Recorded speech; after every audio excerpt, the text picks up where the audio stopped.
Vous savez que je sais des choses que vous ne savez pas. La question du jour. Pourquoi l'asymétrie d'information perturbe complètement le marché ?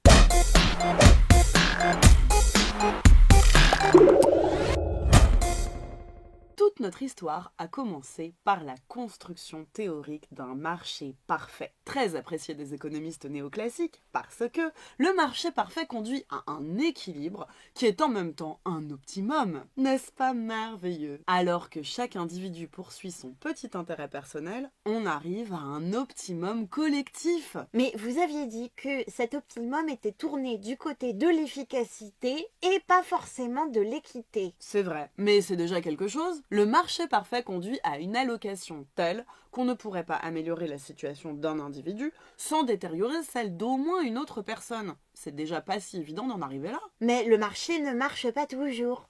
Parfois il y a des défaillances.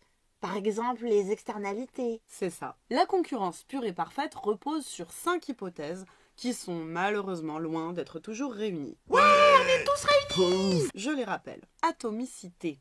Les agents sont tout petits et très nombreux face au marché. Ils sont preneurs de prix. Homogénéité. Sur le marché du lama d'appartement, par exemple, tous les lamas sont rigoureusement les mêmes. Même caractère, même pelage, même portée de crachat. Libre entrée dans la branche. Tout le monde peut devenir éleveur de lamas d'appartement du jour au lendemain sans investissement préalable. Viens, on t'attend. 2 autres hypothèses sont l'information parfaite et la libre circulation des facteurs de production. Le capital et le travail peuvent se transporter partout à tout moment, pas de douane, pas de frontières. Quand on remet en cause les 3 premières hypothèses, on se retrouve en concurrence imparfaite. Par exemple, le monopole, l'oligopole. Et ça fait qu'on arrive à un équilibre pas très efficace. On a une perte sèche de surplus. Exactement. Aujourd'hui, on va remettre en cause l'hypothèse d'information parfaite et ça va nous amener une défaillance de marché. Le marché ne va pas nous amener à un optimum. Il s'agit des situations d'asymétrie d'information. Bob et Gino se rencontrent pour conclure un échange, mais Bob a une information que Gino n'a pas. C'est pour ça qu'on parle d'asymétrie. Asymétrie, c'est le contraire de symétrie. What ? Ce n'est pas pareil pour les deux. L'un possède une information, l'autre en est privé. Alors qu'en cas d'information parfaite, c'est symétrique. Les deux ont le même niveau de connaissance sur ce qui va se jouer lors de l'échange. C'est quoi que Bob sait que je ne sais pas?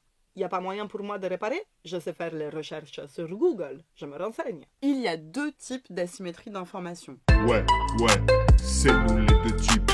On va en voir une aujourd'hui et une au prochain épisode. Ouais, au prochain épisode. Soit une asymétrie d'information est ex ante, soit ex post. C'est du latin. Ex ante, ça veut dire avant, c'est-à-dire que l'asymétrie d'information va porter sur quelque chose qui existe avant que l'échange n'ait lieu. Ex post, ça veut dire après. Ça veut dire que l'asymétrie d'information porte sur quelque chose qui va se passer après, une fois que l'échange est déjà conclu. Ex post, c'est pire. Ça veut dire c'est déjà foutu. Alors que ex ante, je peux encore empêcher les problèmes. Non, pas vraiment. Ex ante, ça veut juste dire que l'asymétrie d'information porte sur les caractéristiques du bien que vous allez échanger, alors que ex post, ça veut dire que l'asymétrie d'information va porter sur un comportement que l'un de vous va avoir une fois l'échange conclu, et qui va altérer votre relation. Relation, ça va, on est juste dans la même classe. Aujourd'hui, on va voir l'asymétrie d'information ex ante, c'est-à-dire celle qui porte sur les caractéristiques du bien que vous échangez. Gino veut manger des cannelloni. Ah, vous connaissez mon péché mignon. Et il cherche où les manger, car tous les cannelloni ne sont pas homogènes. Certains cannelloni ont une pâte presque aussi moelleuse qu'en Sicile, et une farce de légumes qui connaissent le sourire du soleil méditerranéen. D'autres sont surgelés, réchauffés et trop salés. Donc ça, ce n'est pas un cannelloni, c'est un chien. Gino les apprécie beaucoup moins. J'entends que vous êtes connaisseuse. Il faut la recette de la mamma. Bob finit de peindre l'enseigne La Sicile comme à la maison sur le restaurant qu'il vient d'ouvrir, mais Gino ne peut pas savoir si ces cannelloni sont vraiment faits maison ou s'ils sont industriels, faits avec davantage de conservateurs que d'amour maternel. Ah voilà le malheur de ma vie. Je suis obligé d'essayer les trattorias une par une. J'ai même affiché le plan de la ville. Je coche une petite croix pour chaque trattoria à essayer. C'est pour m'organiser et arriver un jour, enfin, à trouver les parfaits cannelloni. C'est un problème de qualité, quoi. Les cannelloni sont pas homogènes, Gino est pas bien renseigné, ok. Mais vous avez dit asymétrie, hein. Pourquoi? Elle est où la symétrie là? C'est que Bob, lui, il sait si ces cannelloni sont conformes à la recette de la mamma de Gino ou s'ils sont industriels et mauvais. C'est là la symétrie. Ouais, c'est nous la symétrie. Bob a une information que Gino n'a pas et ça va poser problème, car Gino sait qu'il ne sait pas. Il va essayer de faire un petit calcul pour ne pas se faire arnaquer. Ah, je peux faire un calcul pour éviter l'arnaque. Ouf! J'ai mangé tellement de mauvais cannelloni. Je suis très content d'avoir ce cours. Gino sait qu'environ la moitié des trattorias sont tenus par de faux Italiens qui ne servent pas des plats faits maison. Seulement la moitié des trattorias sont authentiques. Gino ne valorise pas autant les cannelloni réchauffés que les vrais cannelloni comme fait sa mamma. Évidemment non. Pour les cannelloni surgelés, je paye maximum 10 000 blics. Alors que pour les cannelloni de mamma, je suis prêt à prendre l'avion pour Syracuse. Oui, mais donnez-nous votre prix pour des bons cannelloni en bas de chez vous. 35. Et je vais écrire sur ma carte délicieux cannelloni à la farce de Syracuse et les vendre 35 000 blics. Sauf que Gino sait qu'il y a seulement une chance sur deux que vos cannelloni soient vraiment bons. Alors il n'est pas prêt à payer 35 pour votre plat. Il va calculer ce qu'on appelle une espérance, c'est-à-dire qu'il va payer ce que le plat vaut pour lui en moyenne, compte tenu de l'incertitude. Il va penser une chance sur deux que ça va être 10 000 blics, une chance sur deux que ça va être 35... Je peux payer la moyenne. 10 plus 35 divisé par 2, soit 22 schmilblick 50. Pas de problème, vu que je vous le dis entre nous, hein. Mais moi j'avais justement acheté le truc surgelé. Et comme ça coûte seulement 5 schmilblick, si Gino il paye 22 schmilblick 50, je me ferai encore une bonne marge. Mais moi, j'avais justement pensé ouvrir une trattoria et vendre des cannelloni mais de qualité. Alors je me suis renseignée sur la bonne recette. Ma Einstein, je vais changer de trattoria. Et je peux pas vendre une assiette de cannelloni à 22 schmilblick 50 parce que si j'additionne le coût des bons produits et le salaire du personnel qui passe du temps en cuisine pour faire une pâte fraîche, ça me coûte 25 schmilblick. Donc si Gino il paye seulement 22,50, ça marche plus, vous voyez? Puisque tes cannelloni sont bons, je paye 35. Pas de problème. Sauf que là, vous faites confiance à Einstein, alors que vous ne pouvez pas être sûr à 100% qu'il dise la vérité. Il possède une information sur sa fabrication de cannelloni que vous ne connaissez pas. Bob avait écrit « Cannelloni comme à Syracuse ». Einstein vous promet qu'il fait sa pâte maison, mais c'est peut-être de la publicité mensongère. Ouais, Einstein il a une bonne tête comme ça, mais peut-être que depuis le début il nous arnaque tous. Gino, vous devriez vous en tenir à votre calcul et payer 22 schmilblick 50 maximum. Einstein dit qu'il peut pas faire les bons cannelloni avec cet argent. Et c'est là la tragédie. Ça s'appelle la sélection adverse. Einstein, s'il est un vrai bon cuisinier, va mettre la clé sous la porte. Et tous les patrons de bons restaurants siciliens vont faire de même. Si bien qu'on ne trouvera plus de cannelloni dignes de ce nom dans aucune trattoria. Mamma mia, mais vous avez raison. Sur ma carte, j'ai toujours coché mauvais.